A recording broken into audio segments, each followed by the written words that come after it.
इस एपिसोड की शुरुआत में हमें दिखाया जाता है हमारा एमसी उस जगह पहुंच चुका होता है। यहाँ पर उसको सीनियर ब्रदर लेके आया था। ये होता है ट्रेजर पवेलियन। यहाँ से हमारा एमसी अपने लिए कोई ट्रेजर चूज करेगा और वही ट्रेजर इसके आगे कल्टिवेशन में काम आएगा। तो जो ब्रदर होता है सीनियर ब्रदर कहता है तुम जा सकते हो अंदर और मेरे साथ भी चलो, मैं तुमको कई सारे ट्रेजर्स दिखाता हूँ। फिर नेक्स्ट सीन दिखाते हैं वो लोग अंदर आ जाते हैं।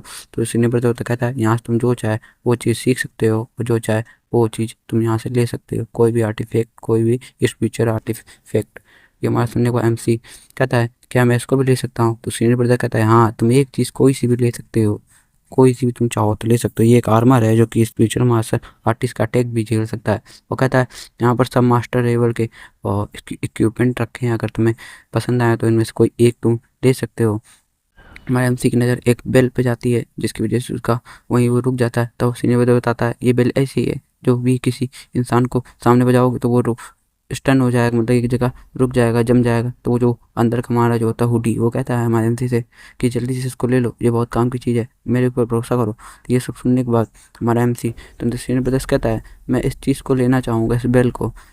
ये हम सुनने के बाद सीनियर ब्रदर कहता है जैसी तुम्हारी मर्जी, ये भी बहुत अच्छा आर्टिफैक्ट है जो मास्टर रखे थे छिपा के। तो ये लेने के बाद हमारे सीनियर ब्रदर को वो ग्रीट करता है। सीधे हमारा एमसी वहाँ से निकल जाता है और फिर रास्ते में दिखाया जाता है हमारे एमसी की इज्जत बहुत बढ़ जाती है क्योंकि सब जानने लगे हैं कि हमारा एमसी फिर से वापसी उसने अपनी पावर रिगेन कर ली। सब लोग उसको रिस्पेक्ट दे रहे होते हैं। फिर एक बार एक लड़का दिखाया था जो हमारे एमसी को आके कहता है कॉन्ग्रेचुलेसन जूनियर ब्रदर बाई। हमारे एमसी को जूनियर बोल रहा होता है तो हमारा एमसी समझ पड़ जाता, कहता है तुम कौन हो, मैंने तुम्हें पहले ही नहीं देखा कभी।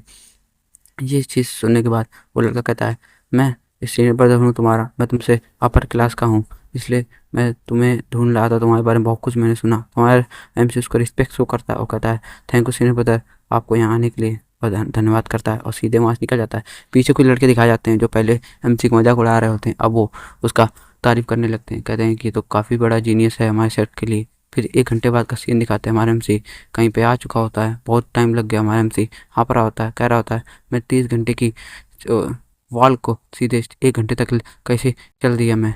हाँ ये सोचते हुए सीधे अंदर के अंदर घुसने लगता है। तब एक लड़का बाहर आता है और कहता है जूनियर ब्रदर गाओ, मुझे लगता था तुम कुछ ना कुछ करोगे और इस बार तुमने बहुत अच्छा काम किया। तो हमारा एमसी इसको ज़्यादा ध्यान न देता है और कहता है ठीक है सीनियर ब्रदर, थैंक यू आपको ये सब बोलने के लिए। फिर एक लड़का दिखाया जाता है जो उसकी पीछे आ जाता है हमारे एमसी, उसकी परछाई अभी तक केवल दिखाई जाती है। फिर हमें वो कोई घुटने देखते हुए दिखाया था और मैं एमसी से कह रहा होता है सॉरी सीनियर ब्रदर गू। फिर हमें वही लड़का दिखाया था जो हमारे एमसी को पहले बुली किया करता था, कहता था मैं पागल था जो कि उनके कहने पे आगे आपको परेशान करता था पहले। ये सब सुनने के बाद जो एक दूसरा लड़का होता है जो वो तुरंत ही उसके ऊपर एक मुंह पे लात मार देता है और कहता है तुम्हें सीनियर ब्रदर गो को पहले तुम लोग ने बहुत परेशान किया जब उनकी पावर नहीं आई थी, अब उनकी पावर वापस आ गई थी तो तुम लोग उनसे वापसी दोस्ती करना चाहते हो। ये सब सुनने के बाद वो लड़का फिर से सॉरी बोलता, कहता है जूनियर ब्रदर मेरा वैसा मतलब नहीं था, मैं आपसे सॉरी बोलता हूँ और प्लीज़ मुझे माफ़ करो। हमारा एमसी कहता है जाने दो इसको, ऐसे लोगों से मुझे कोई मतलब नहीं रखना है। ये सब बोल के तुरंत हमारा एमसी अपने घर के दरवाज़ा खोलता है और सीधे अंदर जाके बैठ जाता है और कहता है अपने मन में कि ऐसे लोगों से मुझे कोई मतलब नहीं रखना जो ऐसे ऐसे काम करते हो, जो मुझे पहले परेशान करते हैं बाद में मुझसे दोस्ती करना चाहते हैं जब मेरी पावर रिगेन हो गई। और फिर बगल में देखता है, कहता है मेरे पास काफ़ी सारी हर्ब्स हो गई हैं, अगर मैं इनको फिर से सेल कर पाऊँ वहीं पर जाके पवेलियन में तो मुझे अच्छे खासे पैसे इससे मिल सकते हैं। कहता है मैं जाऊँगा। फिर नेक्स्ट सीन में हम लोग का ये गू क्लैन का जो घर होता हुआ दिखाया जाता है। ये हमारे एमसी का गू क्लैन का घर है। वहाँ पर सब एल्डर्स बैठे होते हैं और वही लड़का उसका बाप बैठा होता है जो कि कह रहे होते हैं कि हमारे एमसी की पावर रिगेन हो चुकी है, अब हम लोग कुछ ना कुछ करना पड़ेगा। ये सुनने के बाद एक एल्डर कहता है अगर वो इतना टैलेंटेड है तो हम लोग को उससे खतरा है और पक्का ही वो पेट्रियार्क की सीट के लिए लड़ाई करेगा हम लोगों से। और ये सब बोल रहे होते हैं, सब लोग अपने अपने राय दे रहे होते हैं कि हमारे एमसी को सिर्फ माफ़ी मांग लेनी चाहिए या ये करना चाहिए वो करना चाहिए।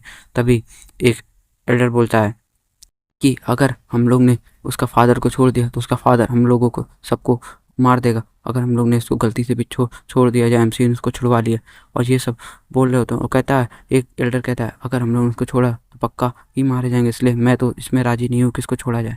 और ये चीज़ बोलता हुआ जो हमारा वो पेट्रियार्क होता है ये इस जगह का गूगल क्लैन का भी के लिए, हाँ तो कहता है अगर हम लोग ने ऐसा नहीं किया तो हमारा जो एमसी है वो हम लोग से जरूर बदल लेगा। तब उसका बेटा कहता है वो एक लूजर है, उसके पास ज़्यादा कुछ नहीं है, बस अभी तो वो एग्जाम दे के फिर से सेट के अंदर गया है, अपनी पावर को उसने अभी भी रिस्टोर किया, हम लोग को जल्दी करके उसको किल करा देना चाहिए। सबके सब इसमें राजी हो जाते हैं लेकिन कहते हैं कि अगर किंगसन सेक के खबर लगे बिना हम लोग को उसको मारना पड़ेगा। और वो लड़का कहता है कि कोई दिक्कत नहीं, हम लोग कोई भी असैसिनेशन करवा लेंगे या फिर वहीं किसी के एक डिसाइबल से बुलवा लेंगे। वो कहता है कैसे, एक डर पूछता है उससे और कहता है कि अगर तुम्हारे पास कोई प्लान हो तो हम लोग को जल्दी बताओ।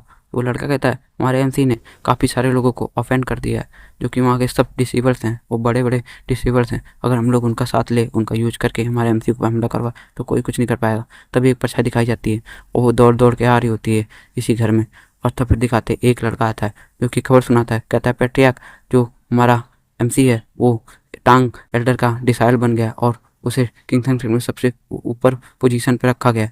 और ये सब बोल रहा होता हमारे एल्डर से, वो पेट्रियार्क से। और ये सुनने के बाद पेट्रियार्क के होश उड़ जाते हैं, कुछ समझ जाता है जो टांग एल्डर बहुत ताकतवर है उस सेक्टर में। और तभी जो लड़का होता है उसका उसके कॉलर पकड़ लेता है। वो कहता है तुमको ऐसी चीज़ सुनाने की यहाँ हिम्मत कैसे हुई, तुम्हारी हिम्मत कैसे हुई, तुम उसका पक्ष लेके कर रहे हो ऐसा, तुम ऐसा क्यों कर रहे हो, इसको ऐसे धक्का मार रहा होता है। फिर यहाँ पेट्रियार्क कहता है सब खत्म हो गया, क्योंकि जो टांग एल्डर है वो सबसे बड़ा एल्डर है उस सेक्ट का। अगर उससे हम लोग पंगा लिया तो हम लोग की पूरी फैमिली डिस्ट्रॉय हो सकती है। इसलिए लड़का कहता है तब भी अभी हम लोग के पास एक चांस है, वो अभी भी एल्डर का डिसाइड बना है, हम लोग कैसे करके उसको मरवा सकते हैं। और पीछे पड़ता है और जो लड़का खबर लाया होता है उसको मार देता है और कहता है जैसे इसको हम लोगों ने किया वैसे हमारे एमसी को भी हम लोग किल करा सकते हैं, किसी भी एसिनेशन को देख के हम लोग की फैमिली के जितने ट्रेजर्स हैं उनको दांव पे लगाने के बाद। और सबसे कहता है अगर हम लोग ने आज इसको नहीं किल करवाया तो कल वो हम लोगों को किल कर देगा। ये सब बातें सुनने के बाद जो एल्डर्स होते हैं वो कहते हैं हाँ मिंग सही बोल रहा है, अगर हम लोग ने उसको नहीं किल करवाया तो कल वो हम लोग को किल करवा देगा। ये सब सबके सब एल्डर इसी राय में आ जाते हैं। तो जो हेड होता है इधर का वो पेटिया को कहता है चलो ठीक है, सबके सब राजी हैं तो मैं भी राजी हूँ, मिलते हैं नेक्स्ट एपिसोड में। जय बालाजी।